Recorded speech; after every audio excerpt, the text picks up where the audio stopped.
whisper of longing that called me home. I felt her in my bones, in my breath, in the sudden and inexplicable lifting of my weary spirit.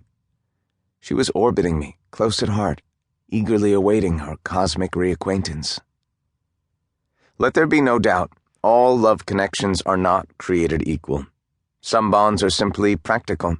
Others are blindly rooted in pathology and old traumas. Still others are opportunities to heal and have essential needs finally met.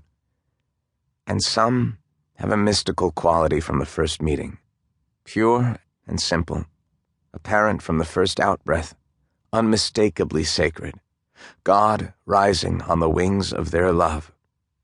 This is how the timely and the timeless become indistinguishable, when love meets God deep in the heart's inner temple.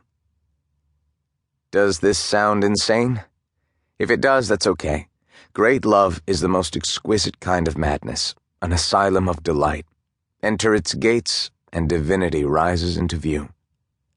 Like all synchronistic delights, it's only madness until it happens to you. 1. Divine Preparation. Let's begin in the beginning, when I was preparing myself for this great adventure. There is always a preparation phase before great love comes. Sometimes it's a gentle one, sometimes it's a harsh one. Mine was downright ugly. Perhaps this is the way the universe works. It deals you an ugly hand before it deals you a beautiful one.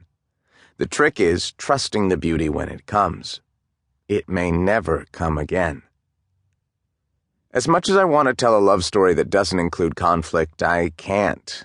War has framed my life from the beginning, influencing and permeating every step of the journey. I have lived war, I have loved war, and even when I let it go, it has come back to reclaim me. We all have a way of being that we are here to outgrow. War is mine. I was born on a battlefield in suburban Toronto. From the outside, it didn't look like a place of battle, but suburban homes seldom do. In a well-coiffured subdivision, it had 2 rocking chairs on the sweeping front porch, a small man-made waterfall, and a sweet lavender garden that covered most of the front lawn. You would think that the Buddha lived there, it was that peaceful. Inside, there were 3 warriors. My histrionic Scottish mother screamed night and day, while my passive-aggressive Jewish father wavered between immobilizing depression and menacing attack. When their attacks on each other proved unsatisfying, they channeled their frustration in my direction.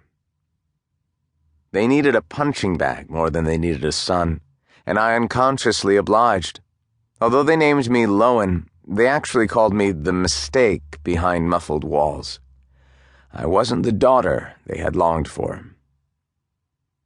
We spent the first 17 years of my life in battle. If we weren't screaming at each other, we were screaming at our neighbors and relatives. The quiet times, infrequent as they were mere respites from our habitual way of being. Once everyone got a chance to rest and refuel, the arguments began anew, stocked with more ammo. Both as a necessary defense and as a perfect reflection of my male conditioning, I turned to armor as a way of being. With never surrender as my mantra, I navigated the battlefield with panache. At the same time, I was a complete mess inside. There are few things more confusing than going to war with parents who are diminishing you, particularly when you are very young. If you fight for your dignity, you risk losing the love you need from them to develop. If you don't fight back, you lose your self-respect and your development is stifled. How very confusing to have to fight for your right to be here against the very people who brought you into existence. The Abandonment Dance. When I finally escaped the clutches of my war-torn childhood, my forays into intimate relationship weren't much better. I had imagined I would find some refuge in the arms of the feminine, but instead found that old habits die harsh. Each of my first intimate relationships seemed to magnify yet another unresolved issue, most of which I would have rather kept buried.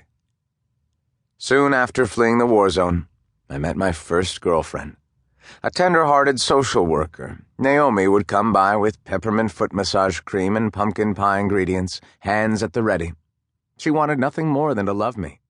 She didn't stand a chance.